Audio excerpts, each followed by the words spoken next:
Good evening, Boot Hill broadcast listeners. My name is Elissa Schatz, and I am joining you tonight for the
All right, welcome to Malden High School football with Malden Green Wave at the Hayti Indians. We're at the Hayti High School field and talk about a nice looking football field. They put a new turf in, I don't know, this year or last year, and it is beautiful. Tonight's action will be against the Malden versus the Hayti Indians. Hayti comes in at 3-5, which is kind of misleading because one of their losses is counted as a forfeit loss, even though they weren't the team that didn't show up. But that's miss your thinking. We're on Boot Hill Broadcasting. Welcome to Boot Hill Broadcasting. I'm Terry McVeigh with Darren Todd alongside. And Darren, what do we expect for tonight? Well, Terry, as you indicated, the Hayti Indians always has an outstanding tradition of high school football. You look at the record; they're 3-5, very deceiving. They started out the year against Lighthouse Senior High and won 44-21. Then they beat Portageville. Then they lost to Scott City with Chaffee, which is kind of a surprising loss for the Hayti Indians to take them 2-1. And then they started playing Father Tolton Regional Catholic. I believe that's a 4 or 5A school out of St. Louis. They played St. Vincent for a couple of losses. Then you indicated they had that forfeit loss. Then they played Crothersville, and the battle of the Pembescott County. They lost 49-40. That was performance by the Crothersville running back where I think he scored 7 touchdowns. Something like that, In yeah. one game, outstanding. Then they played Marquette Catholic last week, and they won 32-14. So again, they're a 1A football team, but they're very good. I think they'll do a great job. They'll probably wind up winning this district and make a little bit of a run. Right. They always do. And then you start talking about the Malden Green Wave. The same thing we've been talking about all year with Malden. They're continuing to build their program. Had a tough stretch. They had a real close game last weekend. Went to St. Louis, and I think they lost by a touchdown or so. That was after spotting Veritas, I think is the school, Veritas Christian, and they spotted them 14-0 in the first quarter, and then came back and played a good game. And, Malden went up there, and like we've been talking about all year, Terry, Malden's continuing to build a program. Coach Pulley, Coach Vint, Coach Perry, and Coach Neely, they've been working with these kids. Been doing a good job, continuing to build for the future. You look at the roster, extremely young, all underclassmen. There's no seniors that were on the team. So they're continuing to work hard. I think it's going to be an interesting football game. And again, if you haven't been to the Hayti football field in a number of years, which I have not, it is an absolutely beautiful, beautiful playing surface. It's immaculate turf with the big H with the crossed Indian spears out there. It is an absolutely beautiful place to play football. And I think we're in for a good game. Tonight's senior night for the Hayti Indians. It's also pink out, so we really appreciate Hayti letting us come over and broadcast the Malden football game here against Hayti. And we're hoping for a good game. But, again, Malden last week, after spotting Veritas 14-0, then lost 27-18. So Malden's getting better. They've had a long way to go, and but most of the games we've seen, they still fought hard, and I thought they've acquitted themselves well in the way they've played and the way they've fought during all these games. And, talking a little bit about Hayti, we'll talk about Malden here in a little bit. They got a couple guys we need to pay attention to. Isaiah Love. Isaiah's carried the ball 76 times for 750 yards with 9 TDs. Javante Payne, 44 receptions for 890 yards. And then some defensive leaders, Jaheim Dunn with 90 tackles, 14 tackles for loss. Isaiah Love also 64 tackles. And then we have Thomas Hightower with 61 tackles and 8 sacks. So I expect, when you look out there, there's going to be some big-time performances by some big-time players on both sides of the field tonight. Talk about Isaiah Love. We'll see him on the basketball court in not very long. Kickoff was a little onside squib kick down and covered by Hayti about the 44-yard line of Hayti. Hayti will take over their 1st and 10. And again, Terry, you know, all season long, we'd like to thank all of our sponsors for making Malden football possible here on Boot Hill Broadcasting. Beckett's Tree Service and Landscaping, Servants Contracting, Brothers Lawn Service, First State Community Bank, Duncan County Transit, Earnhardt's Property Management, FM Bank, Rick's Hair World, Herschel and Amy Hill, and Phil and Judy Sandy. They'll pitch out to who is that? That's our man, Isaiah Love. That's Isaiah Love. He's a senior this year. And again, he's averaging about 10 yards a carry for the season. He picks up 6 yards, maybe 7. Looks like J.C. Ford's going under center for the Hayti Indians. I think he's been out a couple weeks with some injuries. It looks like he's good to be back. And the collision between Ford and Love, but Ford gets up and gets past the first down marker. Got knocked back. Let's see where they spot it. And he's going to be a first down. First down, Hayti Indians. Jeremy Alexander's split wide right, along with Tremaine Liddell. Ford looks over, the sideline pass, and Jeremy Alexander gets up about the 38. A nice tackle by Percy Kirkwood there from Malden, one-on-one. Really went out there and tackled a nice play, a elusive running back. Yeah, Hayti's got a lot of speed, and they spread the field out. Looks like we got a holding on Hayti. Terry going to move the ball backwards. Going to make it 1st and 20. You know, that's one. Negate's pretty good run. And that's one thing that all coaches want to do. You want to avoid the holding penalties and the penalties that put you behind the sticks. To keep that kind of kills those drives early in the game. Hightower in motion, but ball's given to, is that Love? That's Isaiah Love. Isaiah Love loses a couple of yards. Good play by Depro. Malden's doing a good job of gang tackling out there, really attacking the runner, doing a good job of gang tackling. Okay. Hayti in a hurry-up offense. Ford getting the snap. Love's in the backfield. Split two left, two right. Ford dropping back, spinning outside, and it gets in and picked out by Javante Payne. It's another good tackle by Percy Kirkwood out there on the corner. Yeah, they got Payne isolated. And again, as you mentioned, he has 12 touchdowns this year from the wide receiver position. Trips left, one right. Love in the backfield with Ford. And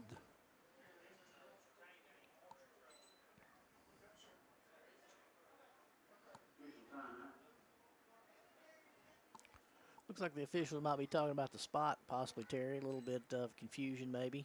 either the spot or they shown it as first down.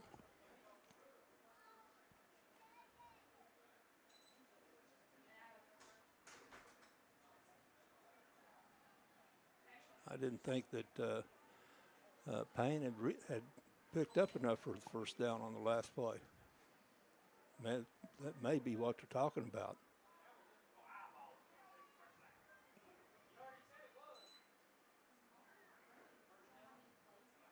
Well, they don't know. They're moving it back some. Looks like they're going to move the chains back and actually try to do a measurement. I think they might have thought it might have been a first down. Sometimes No, I don't know. It just didn't look like enough for me. They might like to say it's not a first down and just say it's going to be 3rd and 1. 3rd and 1. I didn't think he had enough for the first down.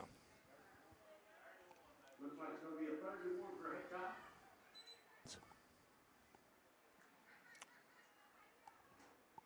Swing out to the right and bring out, and it's going to be down to about the 5-yard line, 9-yard line. That's that man Tremel Liddell on the catch, did a good job evading the tackler and getting down to the goal line. Yeah, they get. Looks like what's working well for Hayti is just getting the ball out in the flats and letting their speed guys go out.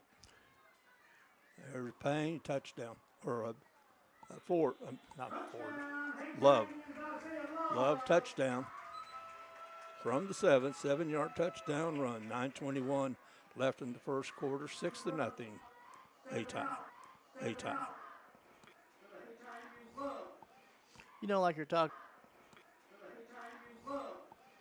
Like you're talking, Terry, I think Hayti just want to kind of spread it out, occasionally mix in the run, and then get their guys on the outside one-on-one and kind of use their elusive speed and see what they can get accomplished.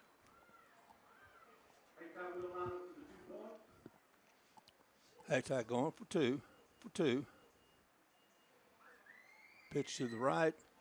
First down, or it's good. 2-point conversion is good. Hayti 8, Malden nothing. 9:21 left in the first quarter. And again, I mean, there's not going to be many teams, especially in Class 1, that are going to match the speed that Hayti has. And, that's something that Hayti's kind of prided themselves on, is the speed. And then, sometimes they've had issues when they run up against those teams like Thayer, who kind of grind it out a little bit. The little, we're going to run 3 yards in the cloud of dust kind of, Yeah, and we'll run it 4 times. Absolutely. And for those listening, it's a senior night here at Hayti. It's also a Pink Out Night, Breast Cancer Awareness Month, all through October. And it's exciting to see they had senior night ceremonies before we came on the air. So we'd like to congratulate all the graduating seniors on the football team, as well as the varsity cheerleaders. Keanthony Taylor, 6'5", 195 junior, be doing the kickoff. He's a wide receiver. And again, at 6'5", 195, he's looks more like a basketball player. Squib kick down, Malden fumbles, and believe Hayti Malden got it. Malden got on top of it. That's our boy Becking, who's played great all season. Eli Becking falling on the ball, covering it for the Green Wave, getting ready for Malden to go on offense. Jemiah's been for backing quarterback, as he has all year. Terry, I'd like to take an opportunity while we can to thank or congratulate these freshmen and junior linemen. I think there's 4 or 5 of them are freshmen and sophomore starting from Malden, doing a great job all year. You got to appreciate their efforts. Good run up the middle by wearing the concussion helmet. Devin was out a couple games. I think he had little injuries while he's out. He does a good job with that two-headed running back combination with him and Ian while he's out. He does a good job with that two-headed running back combination with him and Ian Dobbins. In the backfield with him, nobody split out. They give it back to Lewis, and he's met in the backfield with two players. Helmet comes off, and he's not getting up real quickly. Helmet off, he's going to have to set out one play, I believe. And he is. He's going to the sideline and get the helmet off and get back. Yeah, if you lose your helmet, you got to set out one play. Terry, looks like Malden sniped their set out one play. Terry, looks like Malden sniped their philosophy is, hey, we're going to try to control the clock, keep moving, kind of shorten the number of offensive opportunities that Hayti has.